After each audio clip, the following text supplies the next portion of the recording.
experience relevant to. Hope my PPT is visible to all of you. Yes, madam. Anjali ma'am. Okay, thank you, sir. Yeah, it is. Thank you. And basically, I am a company secretary, but also an advocate. I am an insolvency professional into the IBC practice since close to 6 years. And after a weekend lunch, hope we will discuss more practical aspects of the claim and also the latest judicial precedents, and we can share each other's practices in the claim verification or claim handling in the entire IBC domain. So this is one of the interesting aspect and one of the important concept in the IBC, the claims. So we'll just start off, and I thank the ICSI IIP for giving me this opportunity. And let's start our presentation. So basically, in the entire IBC, Insolvency Bankruptcy Code, the restructuring of the stressed asset is done through various processes like corporate insolvency resolution process, liquidation process, or for a solvent company, it is voluntary liquidation. This is for the corporates. For corporates, it's again pre-pack insolvency is also which is promulgated, but which is yet to be practically hardly 3-4 cases have come. So pre-pack is one of it. And for the insolvency, we have the personal insolvency resolution process and the bankruptcy trust, the bankruptcy process. Basically, this is a brief structure how the stressed assets will be resolved for a company as well as the individuals. In the entire these processes, claim is one of the important concept which is very important for the resolution of the stressed asset or for the liquidation or for the individual insolvency also. I was mentioning there are very important few concepts in the entire IBC regime. One of it is claim. So claim definition is same for the entire processes. It is there in under section 3 under IBC, and the definition of claim, maybe the morning our speaker Amit sir would have touched upon various provisions and regulations. So briefly, I'll touch upon the definition of claim that is unique for all the processes. That is right to payment.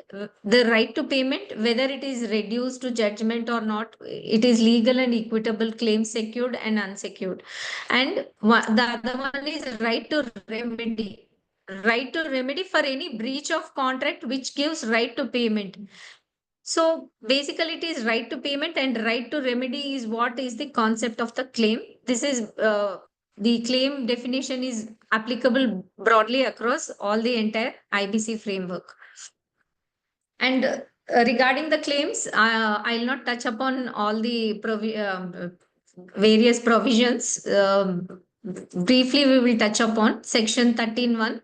Then, see, basically in the company corporate insolvency resolution process, once the corporate debtor is admitted into CIRP process under either section 7 by the financial creditors or section 9 by the operational creditors or section 10 by the corporate debtor themselves, then the insolvency professional, that is the interim resolution professional appointed, is supposed to issue a public announcement inviting claims from all the creditors of the corporate debtor. This is under section 13(1). Then for submission of claim, the guidelines are contained in section 15(1). So this is again the guidelines for submission includes the how the claim should be submitted, what are the specified forms. For the CIRP process, it is the form C is for the financial creditors, B is for operational creditors, and various forms are prescribed under IBBI. Those forms can be downloaded from the IBBI portal. So I'll not touch more upon the forms. Then again, the forms are specified separately for CIRP process for various different category of creditors, and for the liquidation There are specific forms which are prescribed for again different kind of creditors, like financial creditors, operational creditors, statutory authorities, or any other creditors, workmen, employees. Then voluntary liquidation for pre-pack, for insolvency, personal insolvency resolution process. There is only one form which is prescribed for the creditors.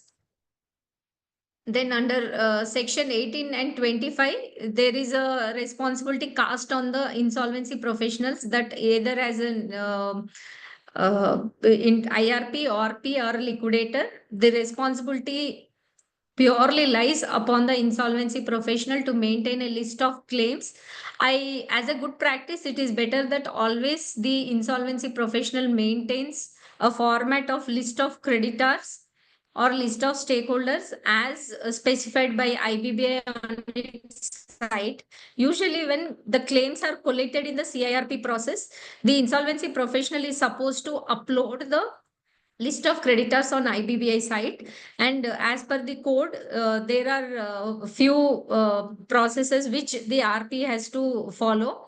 That is, immediately after the collation of the claims, the list of creditors has to be prepared and it has to be uploaded to IBBI, then submit to NCLT within 2 days as an IA and get this recorded by the NCLT order, as well as noting the list of creditors at the immediately ensuing next COC meeting. The list of creditors has to be presented to the COC.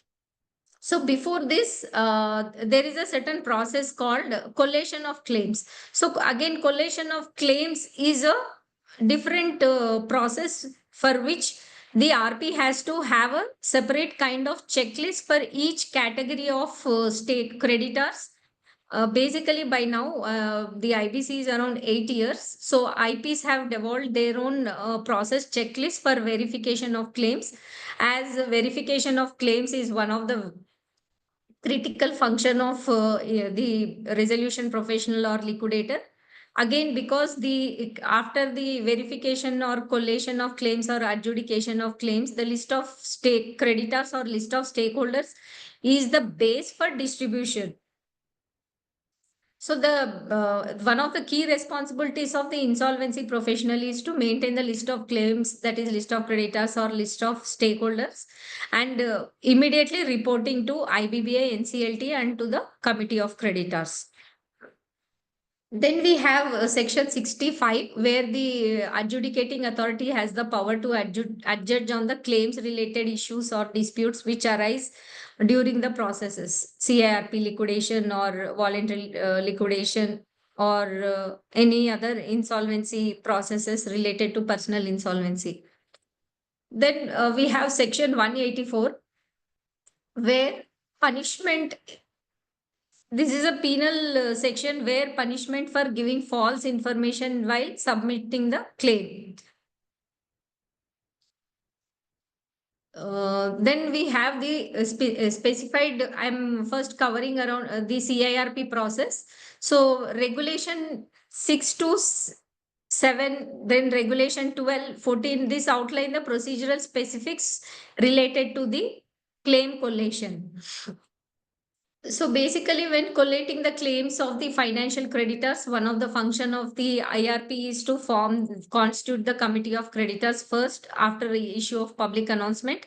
So RP has to ensure that while collating the claims, RP has to immediately after takeover of the corporate data, the RP will not have information or access to books of accounts. So while collating the claims, especially when the claims are coming from the financial creditors, RP has to ensure that there is a specific if RP has immediately after public announcement, if RP is going through the records of the ROC or MCA or from wherever public domain, if he is downloading and has any iota of doubt regarding the related parties, then while collating the claims regarding that specified creditor, financial creditor, RP has to seek clarification regarding the related party disclosure. because the RP, as per the provisions, RP has to constitute the committee of creditors without the related parties. So while collating the claims in CRP process, this is one of the important function of RP, that ensure the committee is constituted without the related parties, because the voting rights will be assigned to the financial creditors and the decision making gets impacted.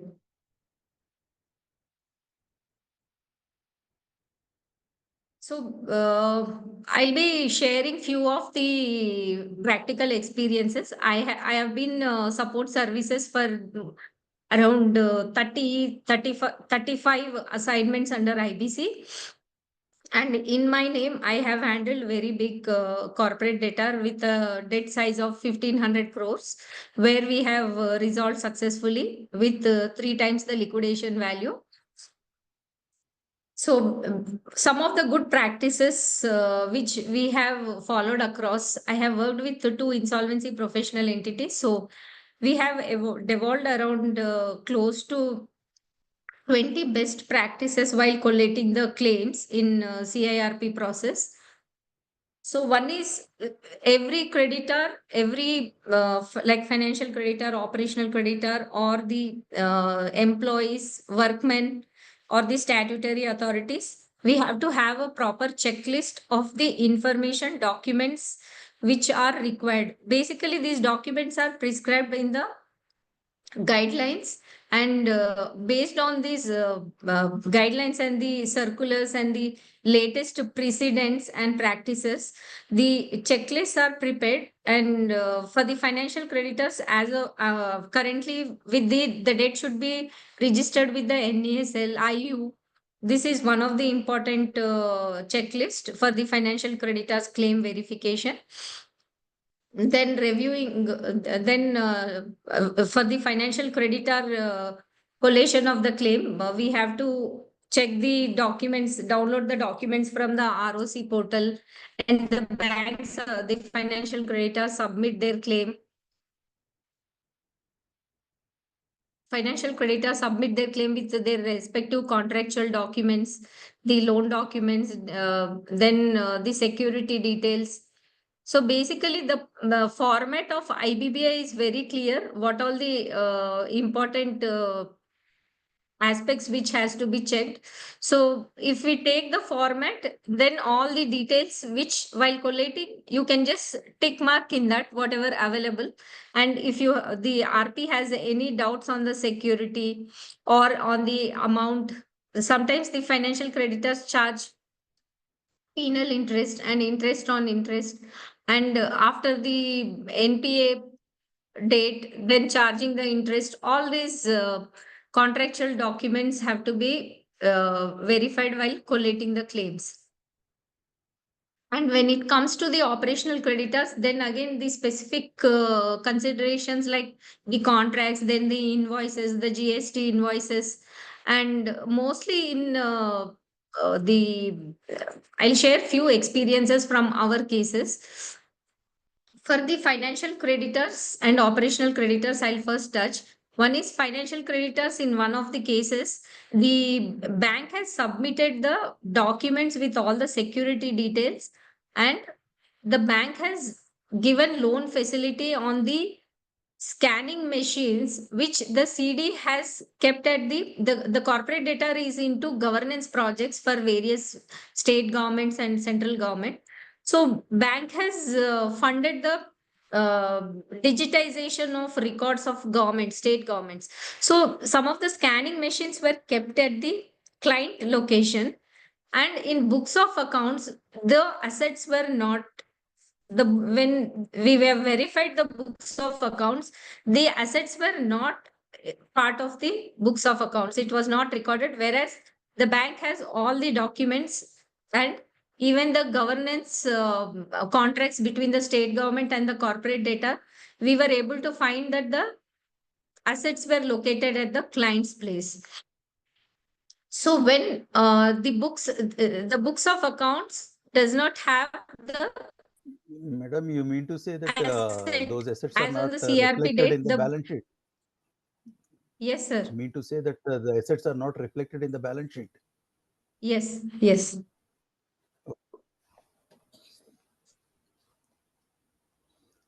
So the assets are not And totally reflected in the, depreciated. even when the valuation we kept under verification to whether to treat it as secured or unsecured. And even the valuers have considered this as unsecured because the assets are, see, the assets were not part of valuation report. So this is one of the practical experience, and the other one I'll share how we have dealt with this. And the other one is the one of the bank has submitted their claim without providing the details of the bank guarantees. And the company was a going concern. CD is a going concern, and a lot of projects were taken up by the company, and live bank guarantees were there. Whereas the bank has not submitted the claim, including the component of bank guarantee. So when we have checked with the books of accounts, we were able to trace that there is a difference between the claim submitted by the bank, whereas from the books of accounts it was a different claim.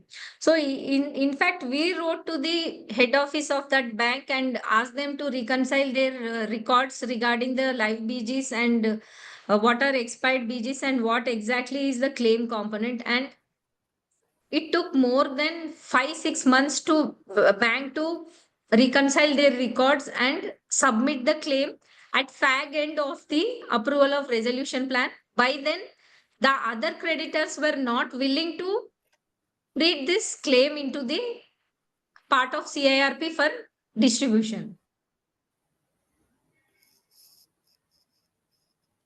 So, as an RP, what I want to share my experience is we have to work very closely with the creditors in case if there is a if CD is a, suppose CD is a going concern or not. If there is a difference between the financial debt as per the balance sheet books of accounts, and if there is a difference between the claim submitted by the financial creditors, then the IP has to devise a certain process which is suitable for that kind of claim and verify the claim properly and take up the claim with the creditors in case if there is a significant difference. Here, almost the voting share changed from 6 7% to close to 9%, because of which the as per the new amended regulation, earlier maybe the morning speaker would have touched that once the claim is submitted after the beyond specified period, earlier the duty was on the creditor to go to NCLT and seek the condonation of delay and come back to RP and resubmit his claim.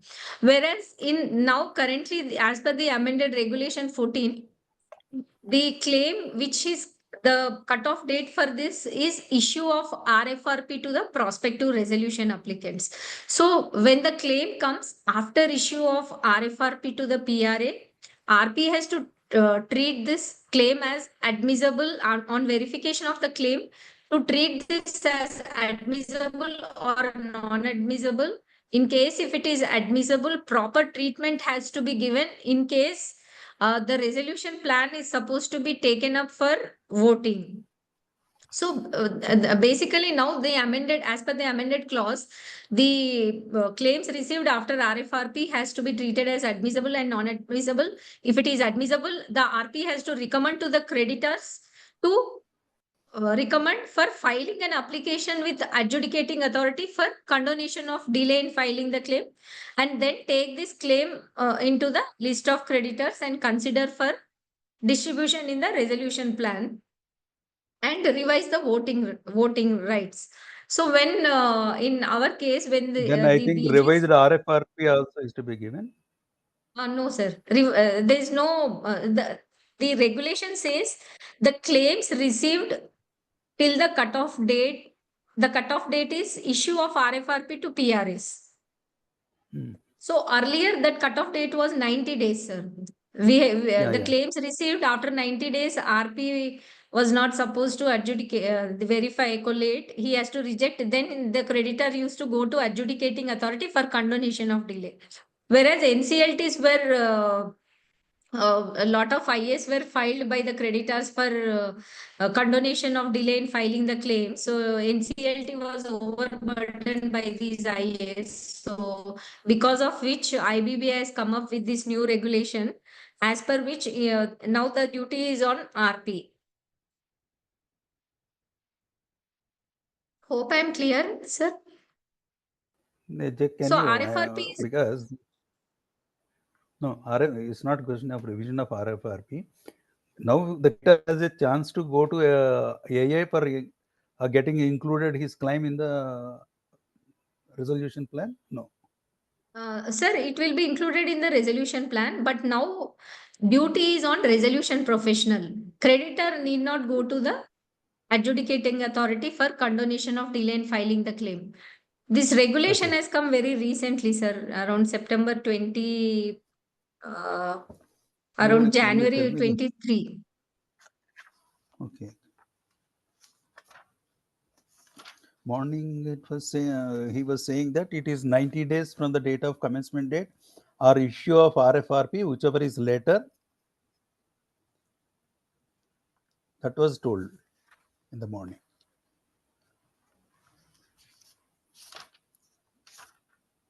It was regulation 12. Regulation 12, yes. 12 to 14, sir. Okay. Okay, ma'am. Go ahead. Yeah. So now, once the claims have come after issue of RFRP, then the insolvency professional has to go to creditors for recommendation and file about to put up the plan for approval. So what we have considered is we have thought as if the AA has approved the condonation, we have considered the increase in the revised voting share of the creditor, and then we have distributed the plan amount accordingly based on the revised voting share. So in the other case which we were sharing, so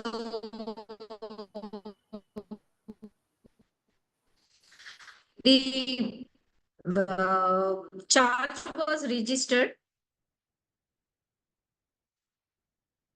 So the charge was registered when the CD assets, the assets were at the, just give me 2 minutes, sir. I'm just trying.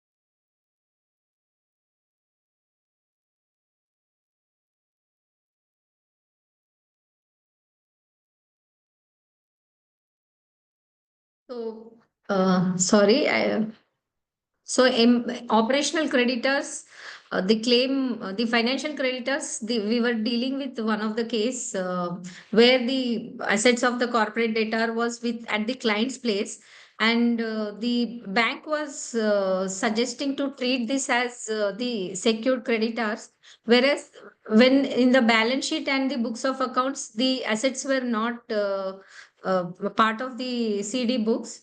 So this was treated as an unsecured creditor, although the charge was registered in the MCA portal. So one more important Supreme Court judgment is the earlier the one of the standard practice of insolvency professionals were they used to treat once the charge is not registered and with the ROC, insolvency professionals used to treat the creditors as unsecured creditors, whereas Supreme Court has clarified last year saying that this is a procedural process by the corporate debtor. In case if it is not followed, it will not be treated as unsecured just basis that it is not registered with ROC. Once the mortgage deed of mortgage is executed, security documents are executed and security interest created. So the claim to be considered as secured creditor. That And can you tell the case name and name of the case? I'll Can you share, sir. remember it? We'll just come. Okay. We are coming to the judicial Okay. precedents later. Okay. I'll share the case law, sir. Okay. And regarding the operational creditors, we have come across that there be a huge difference between the operational creditors claims and as per the claim submitted by the creditors. And basically, how we went is we have admitted the claims based on the uh, books of accounts. But however, the creditors have come up with some GST invoices, and the invoices were given to the CD, but not recorded in the books of accounts. So there will be always chaos in the going concern operational creditors claims. And regarding the employees and workmen, basically the breakup of the components are very important when the verification of claim of employees and workmen are considered. The breakup components also depends on the whatever the components as per the last pay slips or whatever the appointment letters and the books of accounts, the company HR may not capture the entire dues. So verifying when the CD has a large number of employees and workmen, it becomes a humongous task for the RP to verify the claims of employees and workmen. So basically, some components are eligible to be included and some components are not eligible. So while verifying these employees and workmen claim, the accounts, the books of accounts, the accounts team and the HR department also to be consulted. In case if there is a non-cooperation from the corporate debtor, suspended management, the RP has to file non-cooperation IA and seek the information. Meanwhile, provisionally RP can admit the claim based on the components submitted. Here, basically, the books of accounts and the claim of creditors vary for various reasons, like invoices not recorded, and non-booking of penal interests or charges in the CD books.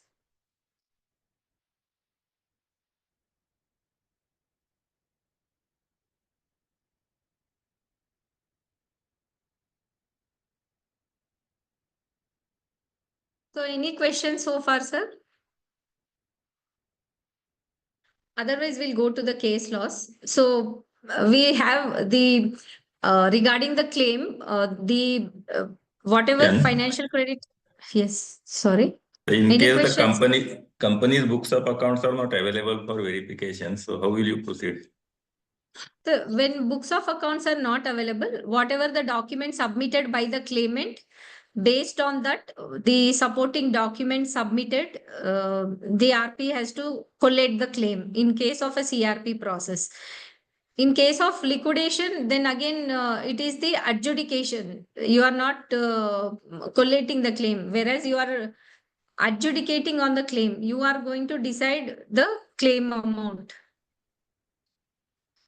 It's till the books of accounts are available or till the cooperation, the erstwhile management submits the documents, you have to rely on the whatever document submitted by the claimant. In case any additional affidavit or declarations to be taken, RP has to as a caution, you can take specific declaration or undertaking from the claimant.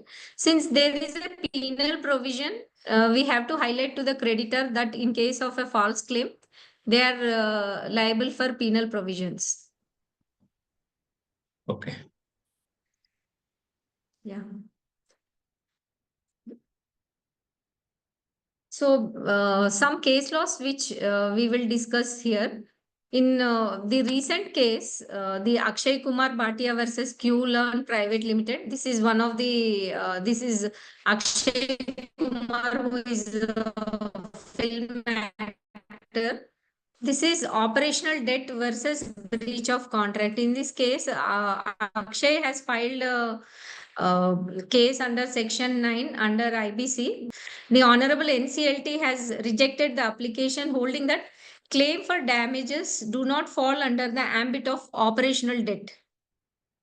So there may exist a claim for monetary amount, but there is no alleged default. This claim will not qualify as an operational debt. Here, this claim pertains to breach of contracts and it is for the liquidated damages for in the clause. So basically, the NCLT went by the agreement between the both the parties. So the claim does not require the adjudication. This is only requires the adjudication before the civil court, and because it does not constitute the crystallizing the debts that can be pursued under the insolvency resolution process. So when it is for a breach of contract, a claim for liquidated damages requires only before the competent civil court, and it cannot be pursued under in IBC.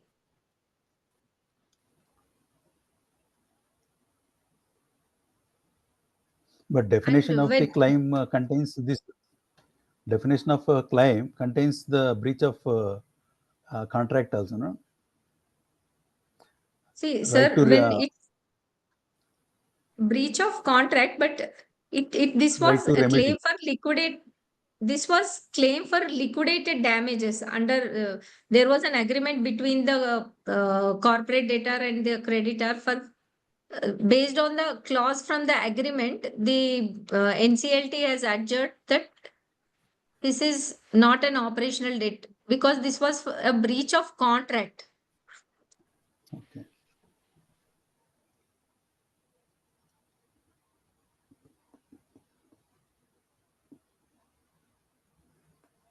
So in when it comes to the EPFO, as everyone here knows that after the Jet Airways case, the insolvency professional has the PF is a not part of the liquidation estate. That means it is not treated as an asset of the company. So while admitting the claim, the RP has to, the insolvency professional has to verify whether the principal amount, interest amount, or damages is claimed. So basically, the principal interest damages, the entire components has to be provided in the plan by the resolution applicant, and it has to be paid to the EPFO. So in there is a difference of opinions. So some of the RPs are providing principal plus interest and they are not providing for the damages. Whereas Supreme Court has clarified that all the entire principal interest and damages has to be provided. But however, some NCLATs have provided in case this SRA is not providing the principal or interest can be provided and damages. Some IPs, Committee of Creditors, they are filing for waiver of damages. So this is one case where true visionary insolvency professionals where treatment of statutory dues. Here, 2 regional offices has attached the 17 bank accounts for not failing to pay the employer contribution of PF. So during CIRP, RP has filed an application seeking recall of these attachment of accounts for smooth functioning on the CIRP because the funds got stuck. So AA disposed the application holding that the PF dues shall not form part of the CD's estate. So here the NCLAT held that the claims of all these EPFs are to be treated on par with the entire claim amount. The entire PF amount towards principal, interest and damages has to be appropriated from the funds available in the attached bank accounts. And NCLAT has emphasized that this amount should, whatever is available, should be used for these purposes. And if it is not sufficient, that amount has to be met from the disposal of the assets during the liquidation process, or otherwise in the resolution process, the RA has to provide for the amount. So here in this case, whatever from the attachment, whatever the funds were available, the entire PF dues have to be set off. In case if there is a deficit, it has to be met from the liquidation estate.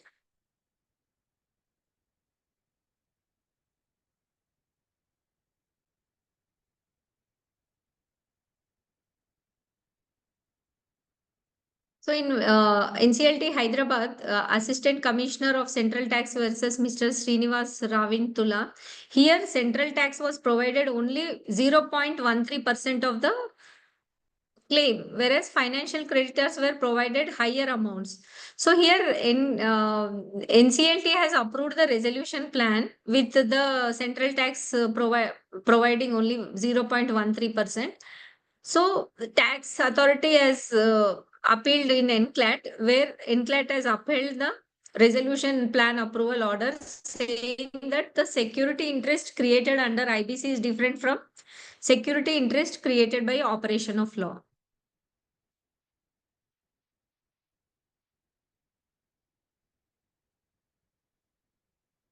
In Sumant Kumar Gupta versus Vallabh Textile, NCLAT reiterated the Swiss ribbons. So here, as the IBC code has clearly mentions that RP has to collate the claims, whereas liquidator has the adjudicatory powers on the determining the claim.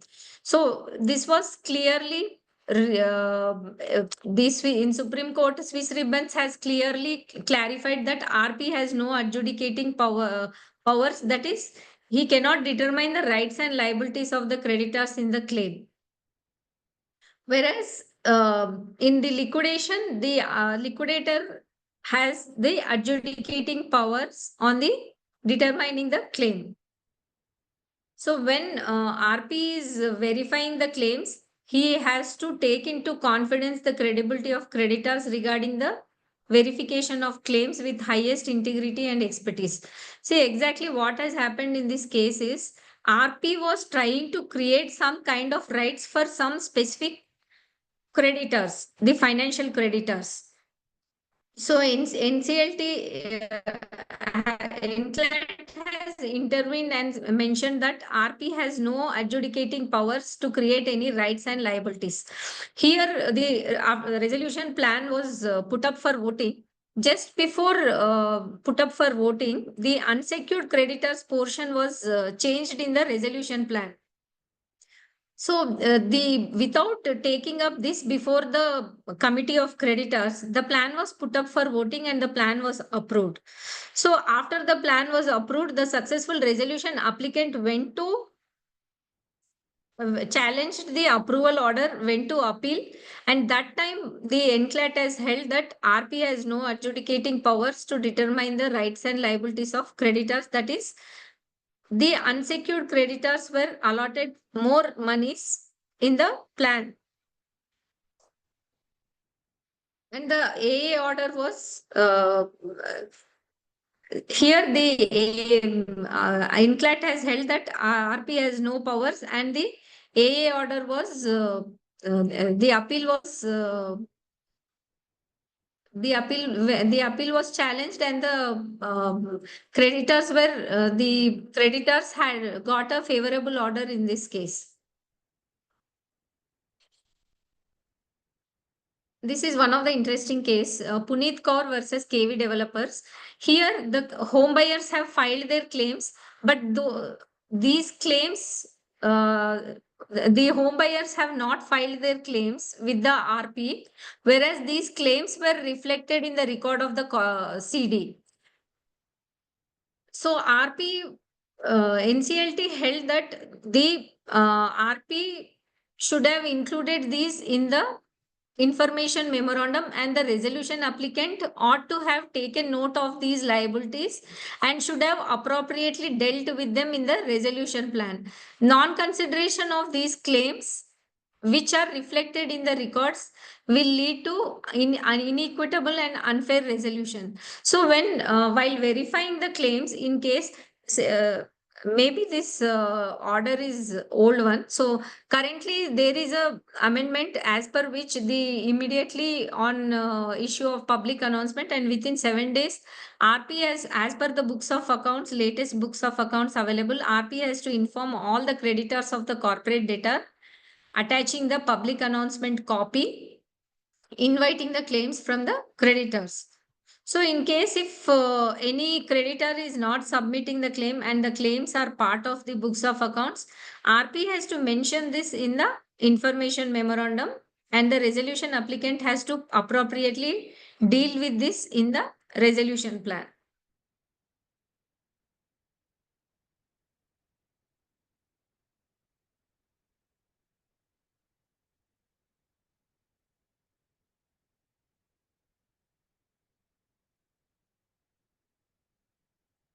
So quickly we can just summarize the CRP process. During the CRP process, the various claims have to be collated, and one of the important the practice which I just want to touch upon some disciplinary orders wherein the RP has to follow the comply with all the regulations strictly. Like once the claim is received, the claim has to be considered within 7 days. The RP has to verify the claim and and immediately respond to the creditor whether he is admitting the claim or any queries on the claim. The reply has to go within 7 days. In one of the disciplinary cases, RP has included the claim in the list of creditors, whereas he forgot to reply to the creditor on his decision. So DC passed order against the RP, reprimanding the RP, saying that the RP has not responded, although the claim is included in the list of creditors. RP has not responded to the creditor on the decision of the claim. So some best practices are evolved for verification of claims. The entire process is there in the CIRP regulations. So the checklist has to be prepared for each category of creditors.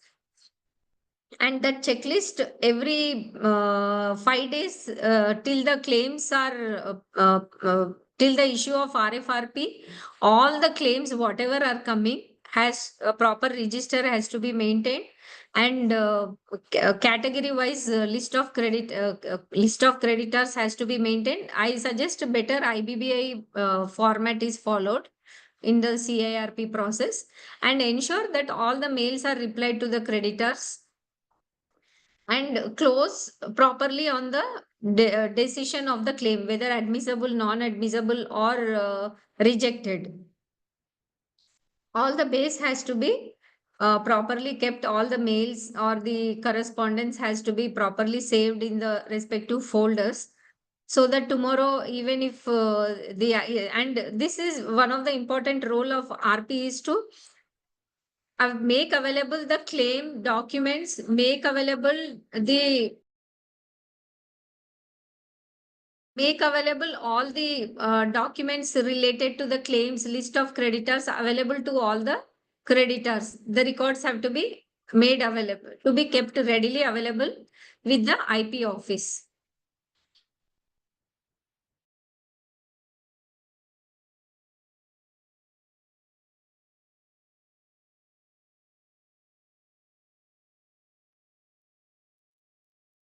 And one important role of IP is verification of claims, maintaining the list of creditors, and responding to the creditors, and reporting the claims list of creditors to the NCLT, adjudicating authority, committee of creditors.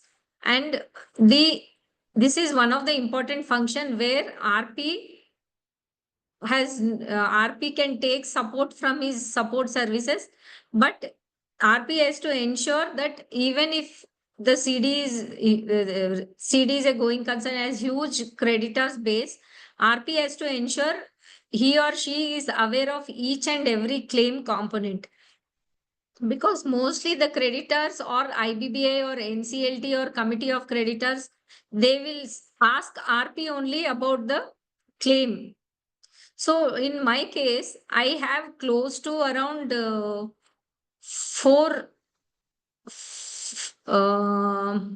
56 financial creditors and 110 operational creditors, and close to 5,000 employees claims, and close to 15 statutory authority claims. So each and every operational creditor or financial creditor claims are verified.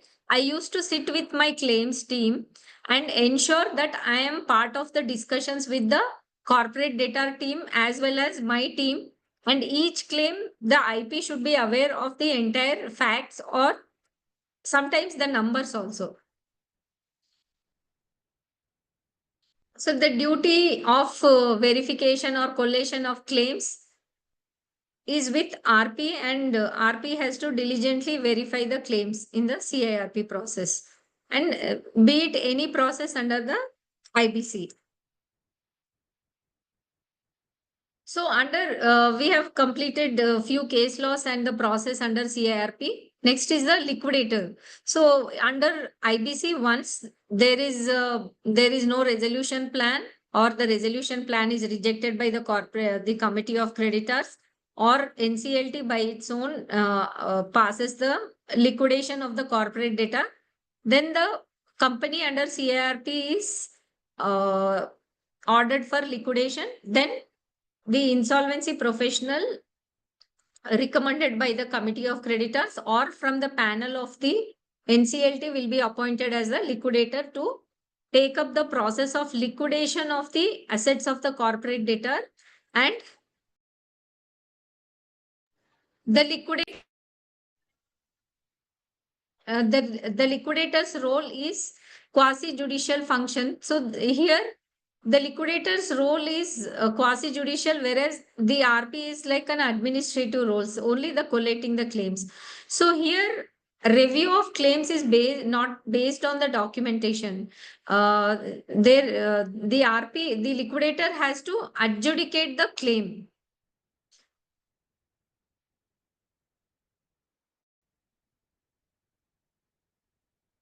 So the adjudication of claims here against the in case if liquidator rejects a claim, then the creditor can appeal under section 60F to NCLT. So SBS in the we'll just cover one case here. SBS Holdings versus Mohanlal Jain, liquidator of SBS Transpol. Here NCLAT has dealt with the claim which is arising from arbitral award after the liquidation commencement date. Even the arbitration award is given during the liquidation commencement date, and the RP was part of the arbitration proceedings. This cannot be admitted. Even the liquidator has participated in the arbitration proceedings during the liquidation process. Here NCLAT has held that liabilities of liquidation process as per regulation 13 are to be determined as on liquidation commencement date. Here the liability of the corporate debtor is as on liquidation commencement date. That means even arbitration award is during the liquidation during the liquidation period, that liquidator need not consider, liquidator need not admit. So the claims has to be filed, the claims has to be freezed as on the liquidation commencement date. Even in the CIRP process, the claim is, the liability is as on the CIRP commencement date. So here the liquidation regulations does not contemplate consideration of any claim which arises subsequent to liquidation commencement date. Even the regulation 29 only, it deals with a claim which claim is not due on the liquidation commencement date, but the claim has to be filed by such claimant. In case if the arbitral awardee, in case if he files the claim as on the liquidation commencement date, then it has to be considered. So here the claimant has not submitted his claim as on the liquidation commencement date.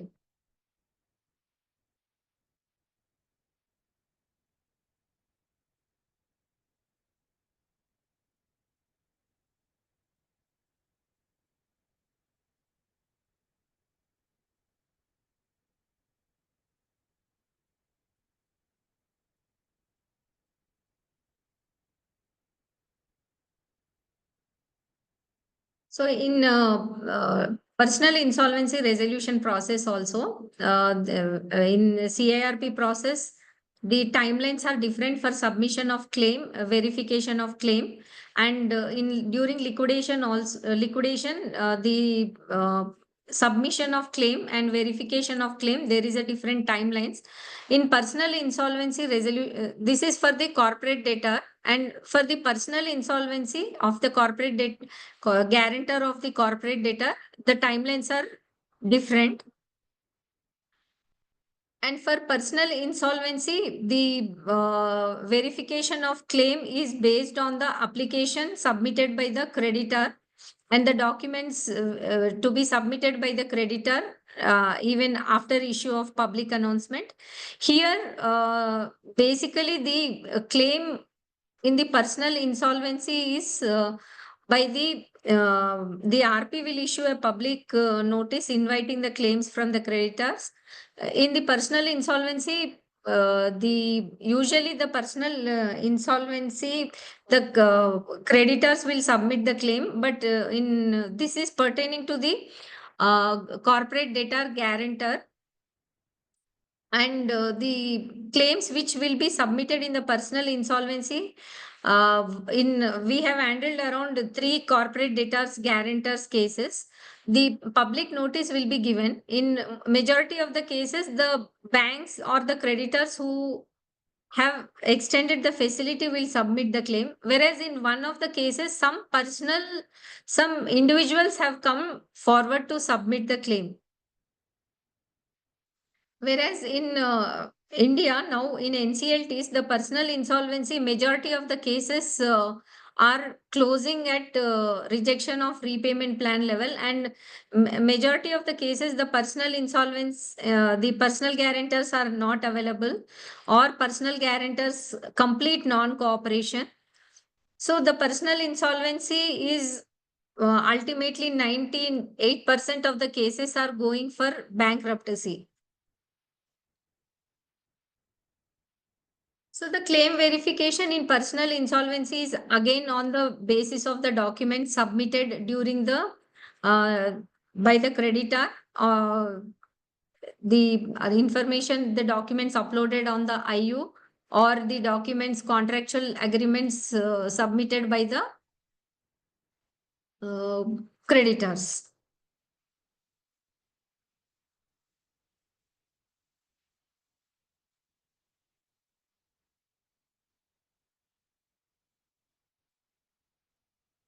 So regarding the recent Supreme Court judgment that creation of charge on the MCA site, I'll share the case details, sir. So any questions so far?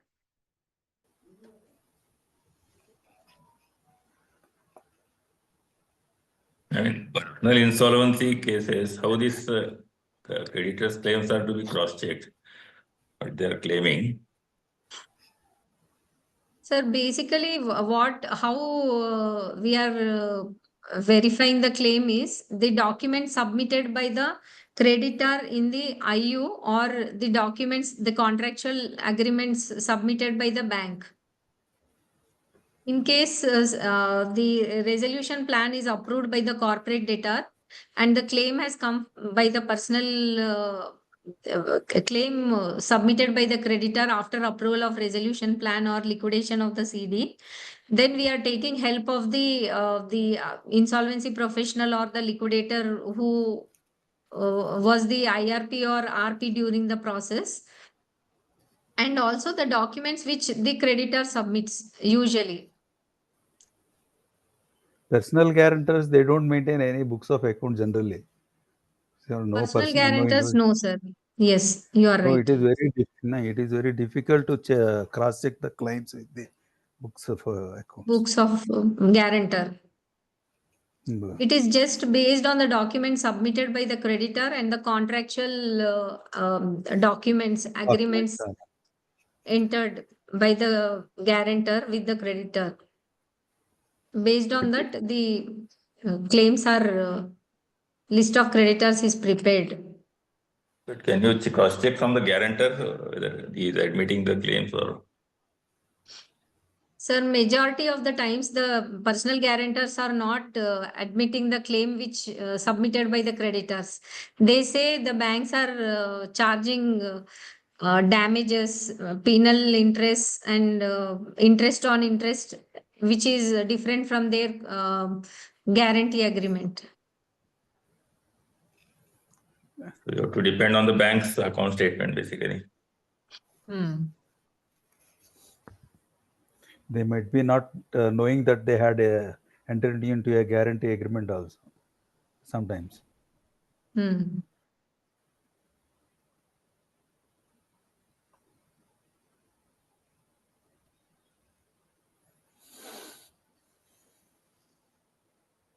So basically, in the regarding the claims, while verifying the different types of claims, there are a lot of clarifications and majority of the practical issues which earlier the RPs or liquidators were facing. These were settled by amendments, various amendments to IBBA regulations, and the various issues are clarified by amendments or through the judicial precedents by NCLT or NCLAT or Supreme Court.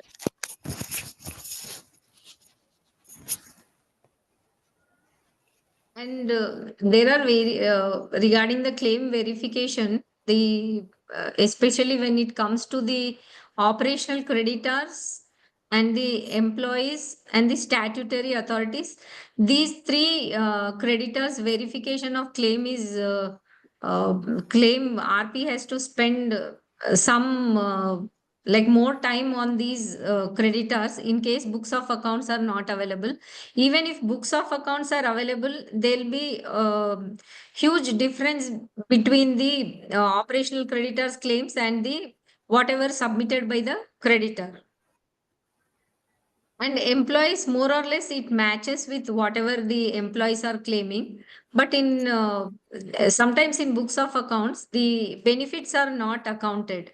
Even when in our case, the PF has submitted around 32 crores of PF claims, whereas the books of accounts was showing 36 crores. So there's a difference between the books of accounts and the PF claim. So the RA has provided whatever the department has submitted. So now the HR team and RP has to sit with the PF office for ensuring that the amounts get credited into the respective employees properly.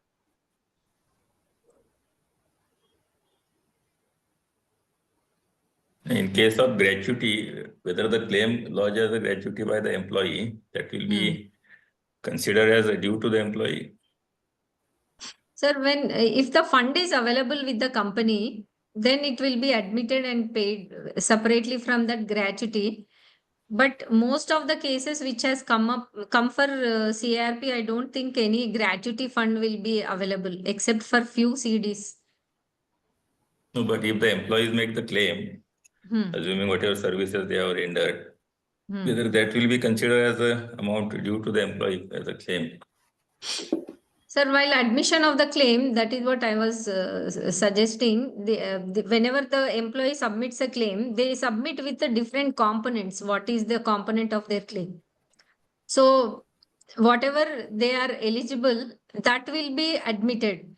In case if gratuity is not, gratuity fund is not available with the company, that component we are not admitting. The gratuity becomes due. Suppose the services get terminated as on that date, whatever services he has rendered, he will be eligible for gratuity for that period. Maybe sometimes SRA will reconsider them with a fresh appointment letter, sir. In our case, the SRA has taken them with a fresh appointment letters. For the earlier period service, they won't get anything in terms of gratuity. Yes.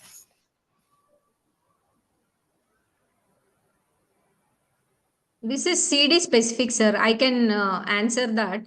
This is again CD specific. Again, it's a contract. Again, it's a resolution plan is a contract between the corporate debtor, the COC and the SRA. So it again depends on the terms of resolution plan, whatever is being proposed. If SRA wants to revive that earlier gratuity and pay the dues and then take the employees, it's again the plan terms. No, but with that Jet Airways Supreme Court judgment, all employees' dues have to be paid 100%. There won't be any concession to SRA for in the resolution plan. He has to make provision for entire dues of the employees. Sir, it's not entire dues. If correct, I request other members also to correct. That was specific to PF dues. Yeah, PF dues are not company's dues. Yes. PF is a social beneficial legislation, which is the right of the employer. The company cannot withhold what they are entitled. See, they were deducting from the salaries and they were holding. They have not remitted to the department. That's a criminal liability on the employees, on the employer.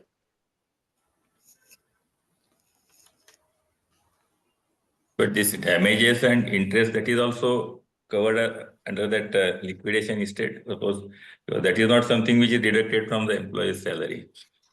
Sir, that is not part of the liquidation estate. That was clarified in Moser Bear and two cases. The ABG shipyard, the Supreme Court has clarified that it is not part of the liquidation estate. So that will be dealt separately. That will be dealt separately. And PF, we have attended a session with EPFO office. They said the principal interest is mandatory because the principal interest will go to the respective employees' accounts only. Damages will go to a welfare account which is maintained by the EPFO, which will be again used for the benefit of the employees only. But it will not go to the specific employees' account. This is a government pool account, EPFO damages, whatever they charge from the companies. So that need not be provided in the resolution plan, damages charged by the EPFO, by the SRA. Sir, SRA has to provide completely principal, interest and damages, but some of the plans, the SRAs are not providing the damages and they are claiming waiver of damages by the EPFO, Central PF office. Okay.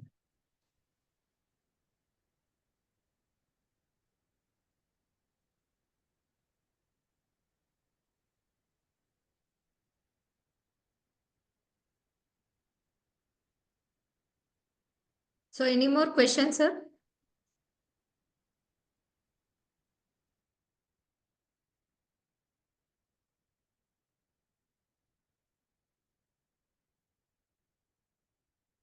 So one more important case law which I want to share is the issue of public announcement. So the regulation says that the public announcement should be given at the registered office and principal place of business of the corporate debtor. So RP has to review if the CD is a going concern, RP has to review where the principal of registered office of the company is and where the company is carrying on the business places. So in one of the cases, the one of the creditor has challenged that the public announcement was not given where the company was handling some commercial contracts. So NCLT held that it is again the mandatory requirement is issue of public announcement where the registered office of the company, principal office of the companies, and wherever IRP forms an opinion that the based on the operations of the company or where the significant creditors are, RP can give public announcement in that place. In our case, some of the NCD holders, non-convertible debenture holders, were from 3 different locations. Although our registered office is at Hyderabad, the operations were across all over India, whereas some of the NCD holders are from Bangalore, then Kolkata and Delhi. So we have issued public announcement in Mumbai, Delhi, Bangalore, and the Mumbai, Bangalore, Kolkata, Delhi, and as well as we had one of the biggest service centers at Madhya Pradesh. So we have issued the public announcement at that location.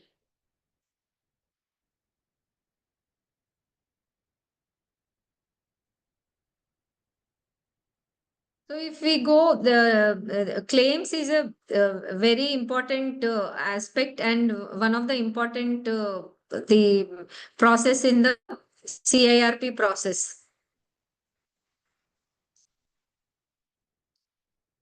So in case if in Akshar Properties versus Reliable Exports, an operational creditor has raised a claim under Section 9 for a joint venture agreement.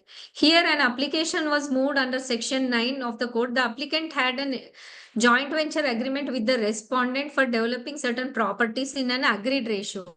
So there was an agreement for developing the properties under certain specific ratio, the joint venture agreement.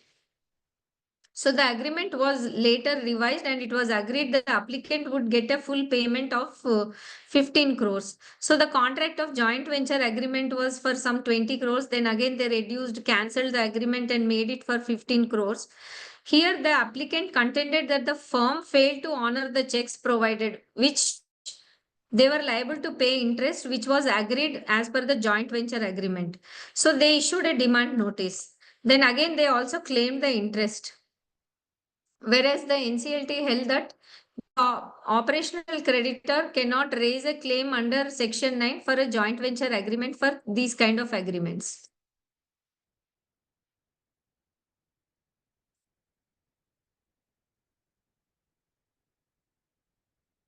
And one of the important judicial pronouncements in SR Steel, where see the freezing of the claims is very important for the list of creditors. The final version of list of creditors before approval of the resolution plan by COC is very critical, very important in the CRP process, because the section 53 is dependent on the distribution is dependent on the list of creditors.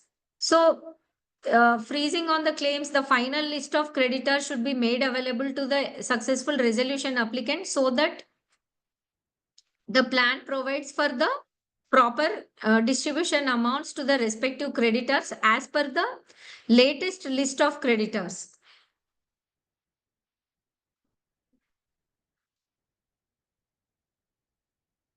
Because once the claims are freezed and the list of creditors, the resolution applicant provides for the respective creditors the resolution amount, then popping up of untowards claims after approval of resolution plan, all the liabilities of the corporate debtor gets extinguished and the SRA should not see any unforeseen contingent claims after the approval of resolution plan. So after SR Steel, whoever the creditors have not submitted the claims, if they come with filing an application to consider their claim, so the claims cannot be considered after approval of the resolution plan. This again after SR Steel also some cases are filed, like Akshar Plast Chem Investment, and few cases are filed, and the resolution plan approval is challenged.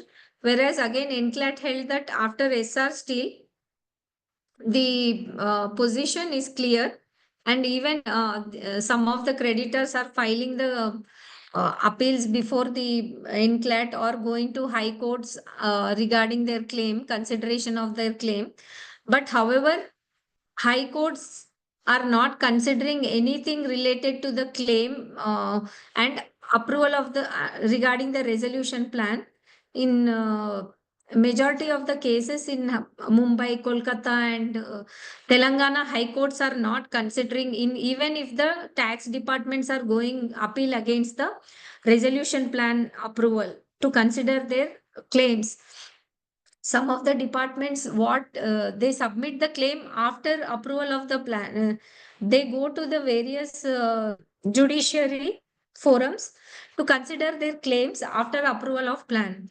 But however, now various high courts, the NCLAT and Supreme Court has clearly not considering the claims after approval of the plan.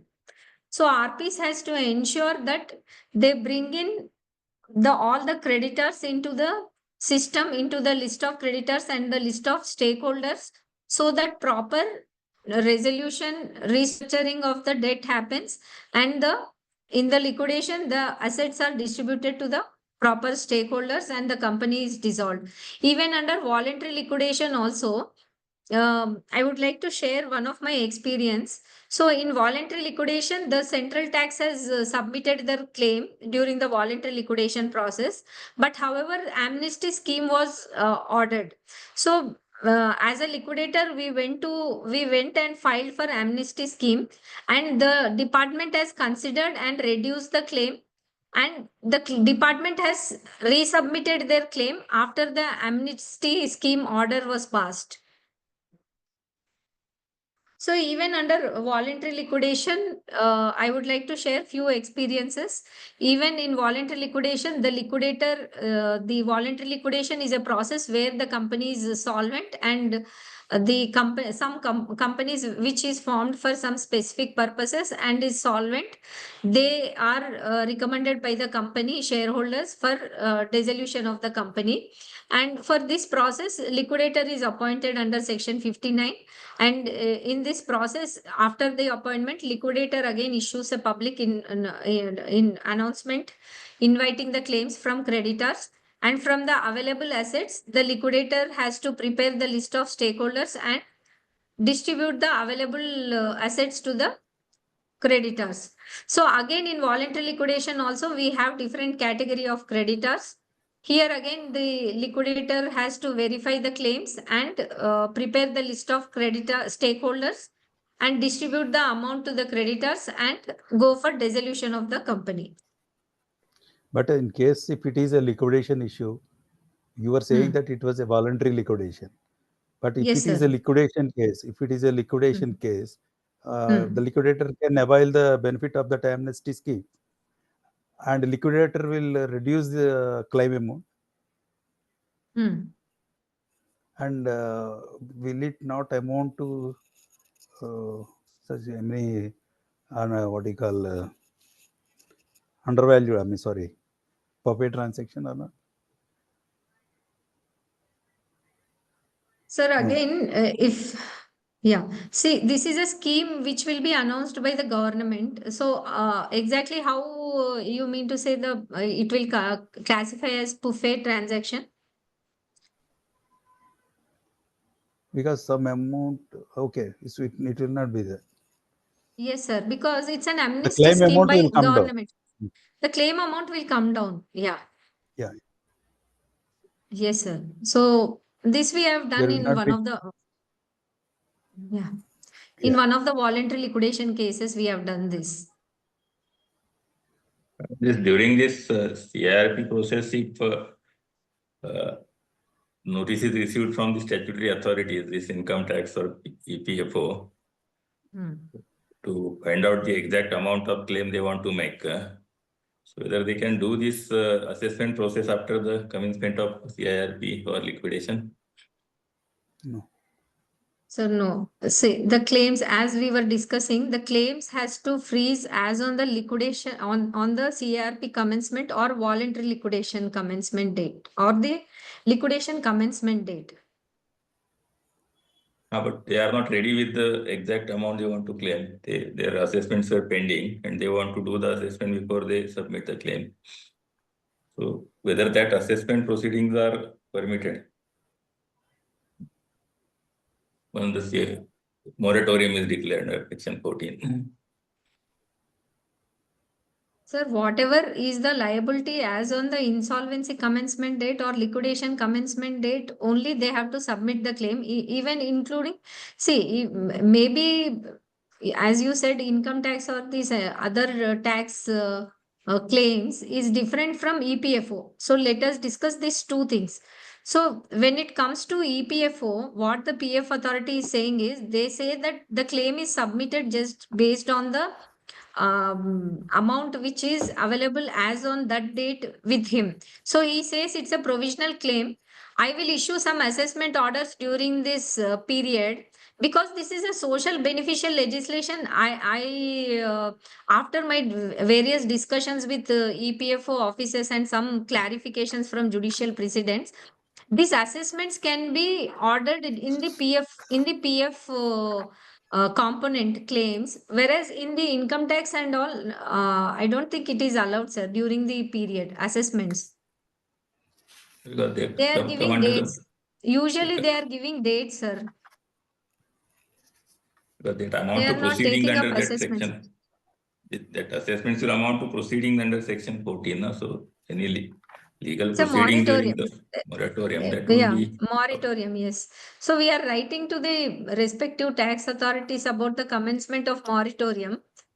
So usually in our cases, the CD was a going concern, huge liabilities were there, but only the EPFO office has come up with assessment orders during the process, whereas others, they were just taking note of moratorium and they have submitted the claim as on insolvency commencement date.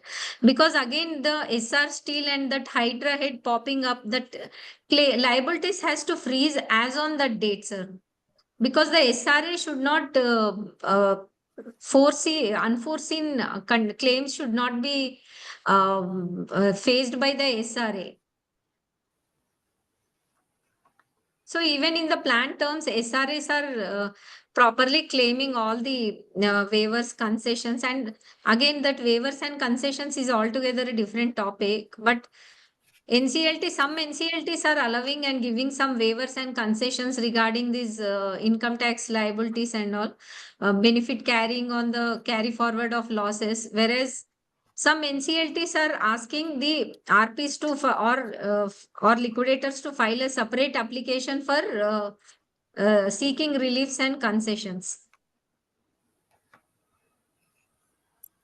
for the SRA to apply for. Now, why RP or liquidator should go into it? If claim SRA wants those reliefs and concessions, he will file the application.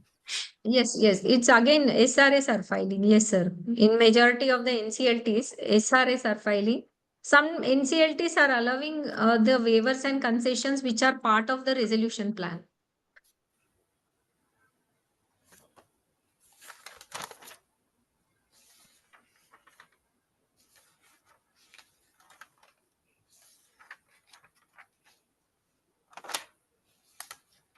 So any more questions, sir, regarding the claims, or any other members can share their experience regarding the claims?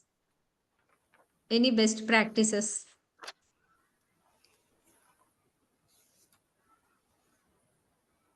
Cases, this employees and workers, they filed a claim for their PF dues separately. And that was put as a claim from the workers and employees. Whereas the PF department did not cover those dues in their claim. They claimed only their damages and interest because their assessments were not ready. So I consider the claims made by the employees and workers for the PF dues, and that was admitted in the information memorandum. Based on that, the SRA has submitted the resolution plan. And later on, when the money has received from the SRA for distribution for PF dues, the PF department could not reconcile that with their accounts, how this calculation was made. So it was Sir, now, yeah, Yeah. sorry. Yes, sir, sorry. So what's how your to query, sir? how to reconcile that? That is the issue now being faced. So the money has been received. It is deposited with the PF department also, but they are not able to distribute it according to their accounting records. Sir, here you have verified the claims of employees' PF dues as per the books of accounts, or how the employees have Sub submitted accounts the of the claim? company, yeah. Okay, so you have reconciled with books of accounts, and the PF amount with the books of accounts is higher, or the EPFO claim is higher? They did not give that claim as on that commencement date because they took a lot of time to make their calculations and assessment. So that was Sir, not available when the resolution plan was approved. Sir, ultimately, whatever the SRA is provided in the resolution plan, if the component is includes the PF principal, interest, and damages towards three components, if SRA has provided, then the company employee has to sit, the company HR, respective HR department has to sit and reconcile. And what is the basis based on which you have admitted the claims, that has to be reconciled with the PF officer. Because basically, what they are doing is they have a sequence of year-wise claims dues.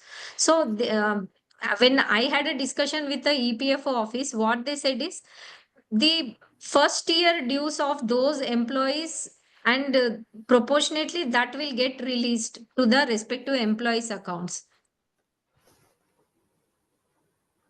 So you have to go by whatever the method the EPFO will follow to credit the account amount to the employee's account.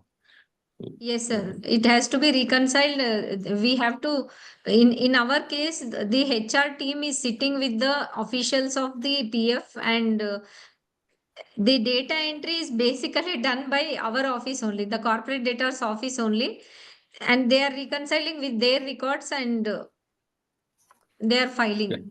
The amounts are getting appropriated into the accounts of respective employees. So the SRA has provided the principal, interest, and damages, sir. Component is clear. Because these employees did not claim any damages because they worked only on the basis of whatever interest was due to them. So the damages part was not covered by those calculations. Later on, the EPFO came with that damages claim. So now the EPFO cannot come. See, EPFO, if they want to file a revised claim, they have to do the assessment only during the CRP process till the approval of plan by COC. Otherwise, they cannot file, sir. They cannot now adjust against whatever It cannot adjust towards again the damages that amount, yeah. Correct. You are right. Yes. So that has to be again, it's between again the corporate debtor, the respective HR or the RP office and the EPFO office, how this money is getting into the accounts of the employees properly accounted. Yeah, but the problem is that SRA is getting notices from EPFO for the damages. And he has to approach NCLT to get the relief. And NCLT has directed them to file application for waiver of those damages. So still the matter is not getting resolved because EPFO goes by their own methods. Sir, this will again go to NCLAT or even Supreme Court also. EPFO will go to, if the amount is more than 1 crore, they'll go up to Supreme Court level, sir. Even if you get a favorable order at NCLT, they'll appeal again. Even at Yeah. NCLAT, if you get a favorable order, they'll go to Supreme Court. This is what their internal instructions, because I've been visiting the EPFO office regularly. So they keep updating on their internal circulars to them. Mm-hmm. So if the account is more than 1 crore, so they have instructions to go up to Supreme Court. But do they make the waivers because they have the authority to waive the damages under this EPFO Act? Yes, sir. That is again, they have this central PF office where we have to make application for waiver of damages. Yes. But will they allow that, or they have their own criteria to do that if NCLT gives? Usually, as of now, some notification is pending on this to send from central government. So once central government notifies, this is a similar provision like in BIFR, sir. For the stressed assets, there was a waiver of damages. So the similar concept, the government is yet to issue the notification on this. Once this notifies, I think this will apply to IBC also for the damages waiver. So it will happen automatically if the notification comes. Yes, yes. So in our case, we have filed before NCLT for waiver of damages. That application they have not considered. So now we are going for appeal before NCLAT. So this is again a big Pandora box again, but getting account the amount proper into the employee's account is a big task, sir. That has to be taken up in time. Yeah. So how many the complete plan is implemented, or how many tranches is still pending, sir? The plan is fully implemented. The money which was approved in this resolution plan, that has been deposited with the PF department. But now they are coming out with those damages claim again, and they say that they will appropriate this amount against the damages, and it is not getting reconciled there. This we are handling with one of the Bangalore-based retired EPFO commissioner IP. So maybe I'll share my mobile number or email ID. We can connect. Sure, sure. Yes, sir. So any other queries we can discuss? Or otherwise, I have completed my presentation. Any queries?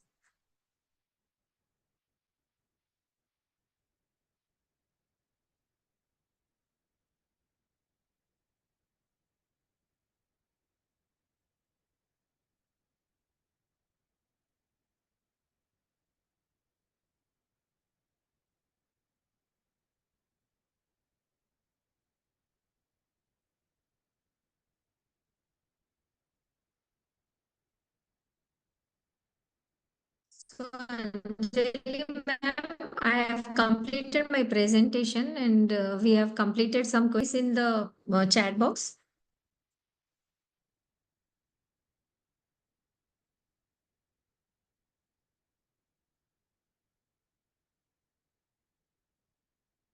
So there are no queries in the chat box. If any members want to share their experience regarding the claims, they can share.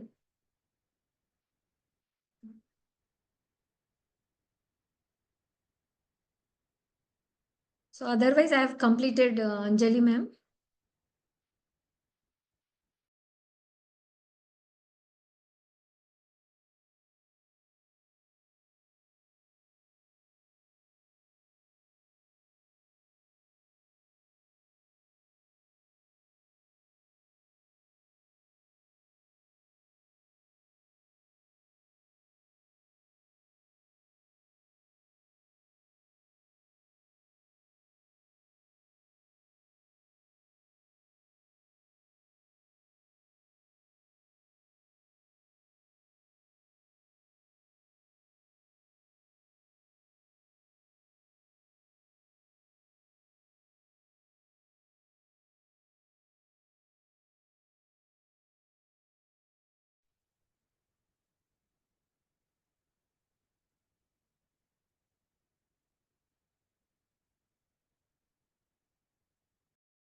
So I'm just waiting for ICSI IIP, sir.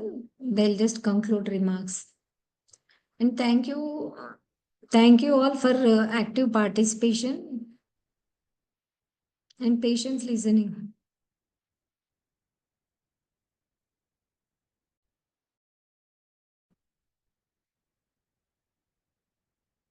Thank you for wonderful explanation. Thank you, sir.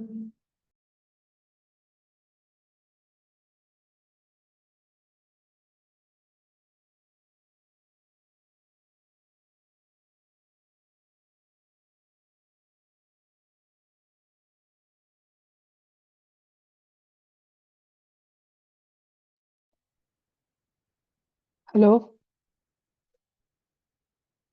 Hello. Yeah. Yes, ma'am. Yeah, we have completed the presentation and we had a small FAQ session also, and I've gone through the chat box. There are no queries. Okay, ma'am. Then we can conclude.